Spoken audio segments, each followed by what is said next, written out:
It's fascinating how different people look at this American dream and how different people would define this is what the American dream is.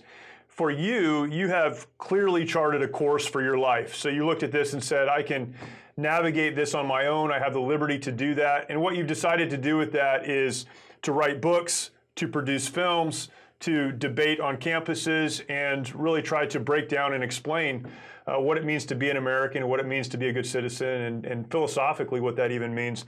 What inspired you to take that course? I'm going to write books. I'm going to develop documentaries. I'm going to engage in this larger conversation. I realize that I'm in somewhat of a unique position in a couple of ways. One is that having grown up in a different culture, and I've spent most of my adult life, of course, in America, but nevertheless, almost 20 years of my life in India, it gives me a little bit of a dual perspective, the outsider perspective and the insider perspective at the same time. And that bifocal look at America, I think, is really helpful because I'll see people complaining about America. They go, America's horrible because it does this. And I'm thinking to myself, wait a minute, everybody in the world does that. Right. So there's nothing Right. uniquely American about what you're complaining about. But the solution to your problem is uniquely American. Only Americans take these problems seriously. Right. Only in America is it an odd thing when you are stopped by a cop not to slip him a $50 bill to get out of it. Sure. That's the normal thing you do in Brazil. This is the normal thing you do anywhere in Africa, in India. In fact, if you show the cop your license, he's actually looking for the money. And if you haven't included the money, he looks at you like, don't you know there should be money in this? So this is the way it is. Right. Everyone accepts it, and so the advantage of having grown up elsewhere is you can put it this way, you can recognize what scholars call American exceptionalism more easily.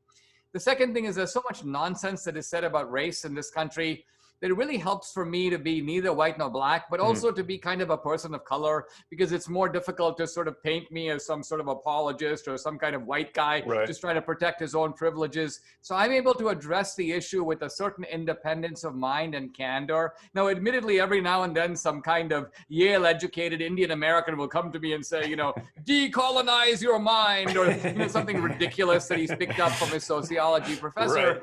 So I deal with a little bit of that, but for that reason also, I think it's important for me to weigh in. And finally, it's because, I think that a lot of people in America benefit from American entrepreneurship. I think of all these guys who have businesses, for example, and they benefit from an atmosphere of liberty, but they do nothing to protect that atmosphere.